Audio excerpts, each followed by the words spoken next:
खुले नाले में गिरकर हुई युवक की मौत। सुबह लाश मिलने के बाद नगर निगम प्रशासन पर फूटा लोगों का गुस्सा। लहरियासराय थाना क्षेत्र के खानका चौक के निकट सड़क किनारे खुले नाले में एक युवक की लाश मिली है। अहले सुबह खुले नाले में लाश देख इलाके में सनसनी मच गई। लोगों ने पुलिस को इसकी सूचना दी। पुलिस ने मौके पर पहुंचकर लाश को नाले से निकलवाकर शव को कब्जे में लेकर मामले की जांच में जुट गई। मृतक की पहचान स्थानीय रामगंज के पमरिया टोला निवासी मोहम्मद इम्तियाज उर्फ लाल बाबू के रूप में हुई है।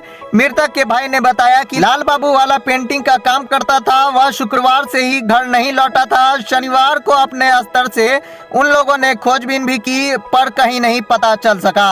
रविवार की सुबह नाले में लाश मिलने की खबर पर वह दौड़ पड़े। वहीं इस घटना से स्थानीय लोगों में निगम प्रशासन के प्रति आक्रोश भी देखा गया।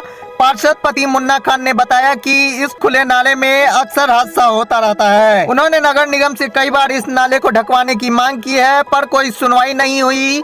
घटना के बाद फिलहाल पुलिस ने शव को कब्जे में लेकर पोस्टमार्टम के लिए भेजकर आगे की कार्रवाई में जुट गई है। आपका सवाल था कि खान चौक पर जो हादसा हुआ, सबसे बड़ी बात है कि खान चौक पर जो हादसा हुआ किसी के तौर पर जिम्मेदार नगर निगम और जिला प्रशासन की है। जबकि हमने पूर्व में न जाने कई बार हमने एप्लीकेशन दिया है कि भैया उसको विलम्ब जो है राजा दिवाली जब जिस टाइम में दुर्गा पूजा था, मुहर्रम था, उस टाइम में हमने कहा कि संवेदनशील रास्ता है, इधर से खाना आता जाता है, लोग आते जाते हैं। सबसे बड़ी बात है कि जब वहाँ से झांकी निकलती उस टाइम में हादसा हुआ था। एक मोटरसाइकिल गिर गया था, उसके अंदर उस वक्त हादसा हुआ था। लगातार हादसा हो रहा है लेकिन जिला प्रशासन और नगर निगम प्रशासन का कोई ध्यान नहीं जा रहा है। इसीलिए मैं कह रहा हूँ कि अविलंब खान चौक के नाले के साथ साथ शहर में जहाँ जहाँ नाला खुला पड़ा है, जहाँ हादसा होने की संभावना है, उस जगहों को अविलंब ढक दिया जाए ताकि कोई हादसा नहीं हो। अन्यथा अगर कोई अब हादसा होता है तो सीधे तौर पर नगर निगम और जिला प्रशासन जिम्मेदार होगा और बाद होकर हम लोग को आंदोलन करना पड़ेगा। ये शख्स कौन है जो ऑटो में है खान चौक में जिनकी लाश मिली है? मेरे बड़े भैया। क्या नाम था उनका? कहाँ घर है उनका? रामगंज पमरिया टोला। ये कैसे हुआ ये हादसा? कैसे हुआ नहीं कर सकते इसके बारे में। आपको कितने बजे सूचना मिली? आधा घंटा पौन घंटा पहले। घर से कल कितने बजे निकले थे या कुछ दिनों से लापता थे? कब से लापता? रात से ही लापता। परसों रात से, यानी 3 तारीख की रात से। कहाँ गए थे ये? काम उम करके वहाँ से निकले, उसके बाद दोबारा घर पे नहीं है।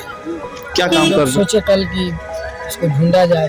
उस जगह फोन उन करके पता किए, मालूम नहीं चला। बोला नहीं है, यहाँ नहीं है, वहाँ मतलब इस तरह का हर जगह से बोला नहीं है। मेरी अम्मी को कहे कि आज भूल जाते हैं, नहीं होगा तो बिहान होकर के FIR करा देंगे। सुबह अचानक ऐसा हादसा पता चला। क्या काम करते थे ये? ये वॉल पेंटिंग का। दीवार पेंटिंग का काम करते थे। क्या ये पीते उते भी थे? नॉर्मल पीते थे। क्या नाम है आपका? मोहम्मद एजाज। पिताजी का क्या नाम है? मोहम्मद इमलाक। घर? रामगंज पमरिया टोला। वार्ड कितना है आपका? 34 है।